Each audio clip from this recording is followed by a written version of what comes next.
अस्सलाम वालेकुम दोस्तों, इस ਵੇਲੇ मैं मौजूद हैगा ਵਾ ਹੰਜਲੀ ਵਾਲਾ ਪੁਲ ਜਿਹੜਾ ਕਿ ਨਾਲਾ ਡੇਕ ਤੇ ਰੁੜ ਗਿਆ ਸੀ ਸੈਲਾਬ ਦੀ ਵਜ੍ਹਾ ਨਾਲ ਤੇ ਉੱਥੋਂ ਹੁਣ ਪਾਣੀ ਤੇ ਘਟ ਗਿਆ। ਲੇਕਿਨ ਇਹ ਬੇੜੀਆਂ ਇੱਥੇ ਚੱਲਦੀਆਂ ਰਹੀਆਂ ਜਿਹੜੇ ਮੋਟਰਸਾਈਕਲ ਵਾਲੇ ਜਾਂ ਪੈਦਲ ਸਵਾਰ ਨਾਲਾ ਡੇਕ ਦਾ ਪੁਲ ਕ੍ਰਾਸ ਕਰਨਾ ਚਾਹੁੰਦੇ ਨੇ।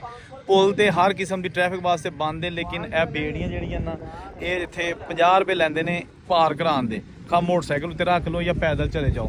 ਤੇ ਸਾਡੇ ਦੋਸਤ ਭਰਾ ਨੇ ਜਿਹੜੇ ਇੱਥੇ ਮਿਹਨਤ ਕਰਦੇ ਨੇ ਪਏ ਔਰ ਇਹਨਾਂ ਨੇ 4-5 ਬੇੜੀਆਂ ਰੱਖੀਆਂ ਨੇ ਤਾਂ ਕਿ ਜਿਹੜੇ ਲੋਕੀ ਨੇ ਉੱਥੋਂ ਨਹੀਂ ਲੰਘ ਸਕਦੇ ਲੇਕਿਨ ਉਹ ਵਲਾ ਵੀ ਨਹੀਂ ਪਾ ਸਕਦੇ ਤੇ ਉਹ 50 ਰੁਪਏ ਦੇਣ। ਤੇ ਇਹ ਬੇੜੀਆਂ 6-7 ਇੱਥੇ ਹੈਗੀਆਂ ਨੇ। 5 ਮਿੰਟਾਂ 'ਚ ਪਾਰ 5 ਮਿੰਟ ਨਹੀਂ ਥੋੜੇ ਲੱਗਦੇ ਨੇ, 5 ਸਕਿੰਟ ਹੀ ਨੇ। ਸਕਿੰਟ ਲਾ ਲਓ। ਆਹੋ 5 ਸਕਿੰਟ। ਤਾਂ ਮੇਰੀ ਇਹ ਗੱਲ ਸੁਣੋ ਕਿ ਆਪਣਾ ਕੋਈ ਥੋੜੇ ਪੈਸੇ ਵੀ ਦੇ ਜਾਂਦਾ। ਹਾਂਜੀ ਜਿੰਨੇ ਕੋ ਮਰਜ਼ੀ ਦੇ ਜੀ ਉਹਨੇ ਲੈ ਲਈ।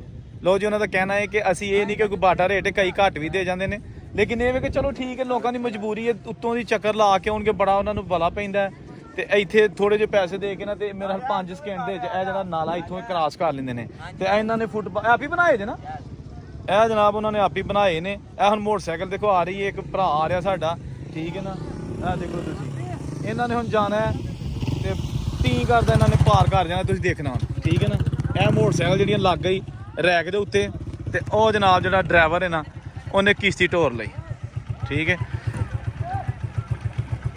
ਭਾਜੀ। ਦਿਵਾਂ ਥੋੜੀ ਰੇਸ ਵਾਲਾ ਕਲਾਸ ਛੱਡ ਕੇ ਤੇ ਇਹ ਜਨਾਬ ਤੁਸੀਂ ਦੇਖੋ ਇਹ ਇਸ ਵੇਲੇ ਇੱਥੇ ਨਾ ਬੇੜੀਆਂ ਚੱਲ ਰਹੀਆਂ ਨੇ, ਠੀਕ ਹੈ ਨਾ। ਤੇ ਇਹ 1 2 3 4 5 ਕਿਸ਼ਤੀਆਂ ਨੇ ਔਰ ਇਹ ਜਨਾਬ ਤੁਹਾਨੂੰ ਇਹ ਪਾਰ ਕਰਾ ਰਹੀਆਂ ਨੇ। ਲੇਕਿਨ ਇਹ ਦੇਖੋ ਨਾ ਇਹ ਨਾਲਾ ਹੰਜਲੀ ਦਾ ਜਿਹੜਾ ਸੀ ਇੱਥੇ ਹੰਜਲੀ ਵਾਲਾ ਪੁਲ ਪਸਰੂਰ ਹੈ ਇਸ ਸਾਈਡ ਤੇ, ਤਹਿਸੀਲ ਪਸਰੂਰ ਦੇ ਪਿੰਡ, ਤਹਿਸੀਲ ਜ਼ਫਰਵਾਲ ਦੇ ਪਿੰਡ ਇਸ ਸਾਈਡ ਤੇ ਇਹ ਪੁਲ ਵਿੱਚੋਂ ਟੁੱਟਾ ਹੈ।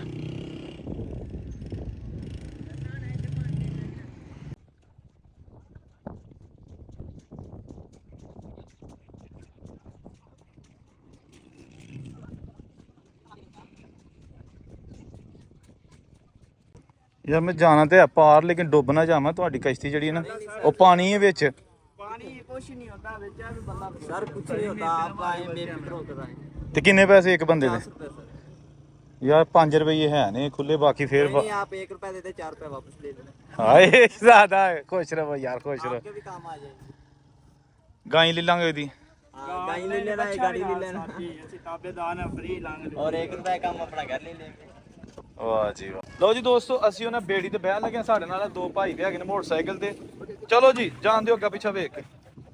ਐ ਹੁਣ ਬੇੜੀ ਚੱਲ ਗਈ ਹੈ, ਠੀਕ ਹੈ। रोड ते आके ਯਾਰ ਵਿੱਚ ਬੰਦੇ पानी पे आना के पीछे। ਆਹੋ ਹੀ ਨਾ, ਇਹ ਬਹੁਤ ਹੈ। ਜੇ ਬੰਦੇ ਅਸੀਂ ਬਹੁਤਿਆਂ ਦੇ ਭਾਈ ਤੁਹਾਨੂੰ ਲਾ ਲਾ ਇੱਕ ਬੰਦਾ ਯਾਰ ਵੇਖ ਲਿਓ। ਆਹ ਮੈਂ ਪਾਣੀ ਵੇਖ ਕੇ ਡਰ ਗਿਆ, ਪਾਣੀ ਤੇ ਗਿੱਟੇ ਗਿੱਟੇ। ਲੋ ਜੀ ਆ ਵੇਖੋ ਤੁਸੀਂ, ਇਹ ਜਿਹਨੂੰ ਆਪਣਾ ਵੇਖਣ 'ਚ ਥੋੜਾ ਜਿਹਾ ਸਫ਼ਰ ਹੈ ਲੇਕਿਨ ਇਹ ਤੁਹਾਨੂੰ ਬਹੁਤ ਸਾਰੇ ਬਲੇ ਤੋਂ ਬਚਾ ਲੈਂਦਾ। ਤੇ ਜਿਸ ਤਰ੍ਹਾਂ ਸਾਰੇ ਅਸੀਂ ਦੋਸਤ ਭਾਈ ਇੱਥੇ ਲੰਘਨੇ ਆ, ਮੇਰਾ 5-10 ਸੈਕਿੰਡ ਦੇ ਵਿੱਚ ਨਾ ਪੁਲ ਜਿਹੜਾ ਨਾ ਤੁਹਾਨੂੰ ਪਾਰ ਕਰਾ ਦਿੰਦੇ ਨੇ, ਠੀਕ ਹੈ ਨਾ। ਅੱਛਾ ਉਹਦੀ ਨਹੀਂ ਸਮਝ ਲੱਗੀ। ਉਹ ਵੇਖੋ ਨਾ ਕਿੰਨੇ ਜਿਹੜੇ ਉਹਦੇ ਹੈਗੇ, बड़ा ਵੱਡਾ ਯਾਰ, ਬੜਾ ਵੱਡਾ ਸੀ। ਦੱਬ ਗਈ ਹੈ ਇਹਨਾਂ ਨੂੰ ਥੋੜਾ ਅੱਗੇ ਜਾ ਕੇ ਨਾ ਬਾਕੀ ਨੇ। ਲਓ ਜੀ ਐਸੀ ਆ ਗਏ ਇਸ ਸਾਈਡ ਤੇ, ਠੀਕ ਹੈ ਜੀ। ਆ ਸਾਡੇ ਦੋਸਤ ਭਰਾ ਨੇ ਨਾ ਮੋਟਰਸਾਈਕਲ ਟੁੱਟ ਜਾਣਾ ਤੇ ਸਾਡੇ ਕੋਲ ਮੋਟਰਸਾਈਕਲ ਹੈ ਨਹੀਂ, ਅਸੀਂ ਪੈਦਲ ਹੀ ਜਾਵਾਂਗੇ। ਇਹ ਆ ਗਏ ਜੀ, ਠੀਕ ਹੈ ਨਾ। ਇਹ ਦੇਖੋ ਜਨਾਬ, ਇਹ ਪੁਲ ਅਸੀਂ ਪਾਰ ਕੀਤਾ। ਹੁਣ ਅਸੀਂ ਇੱਥੋਂ ਦੀ ਵਾਪਸ ਜਾਵਾਂਗੇ, ਫਿਰ ਇਹਨਾਂ ਨੂੰ 50 ਰੁਪਏ ਦੇਵਾਂਗੇ ਤੇ ਇਸ ਸਾਈਡ ਦਾ ਤੁਹਾਨੂੰ ਮੰਜ਼ਰ ਥੋੜਾ ਬਹਾ ਦਈਏ, ਠੀਕ ਹੈ ਨਾ। ਇਹ ਦੇਖੋ ਤੁਸੀਂ,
ਅਪਲੋਚਾ ਆ ਸਾਡੀ ਵੀ ਲਾ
ਲੋ ਜੀ ਦੋਸਤੋ ਆ ਬੇੜੀ ਆ ਗਈ ਹੈ ਉਹਨੇ ਭਾਰ ਲੈ ਕੇ ਜਾਏਗੀ ਠੀਕ ਹੈ ਨਾ ਤੇ ਫਿਰ ਇਹਨੂੰ ਪੈਸੇ ਦਿਆਂਗੇ ਦਾ ਕਿਰਾਇਆ ਠੀਕ ਹੈ ਆ ਜਨਾਬ ਬੇੜੀ ਦੇ ਉੱਤੇ ਆ ਗਏ ਚੱਲ ਬੇਸ਼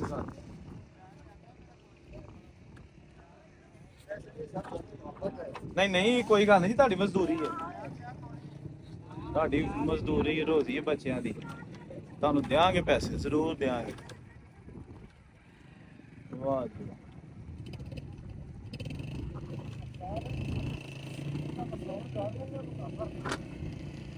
ਇਹ ਲਾਗੇ ਜੀ ਆ ਗਈ ਬੇੜੀ ਆਪਣੇ ਜਗ੍ਹਾ ਦੇ ਉੱਤੇ ਠੀਕ ਹੈ ਜੀ।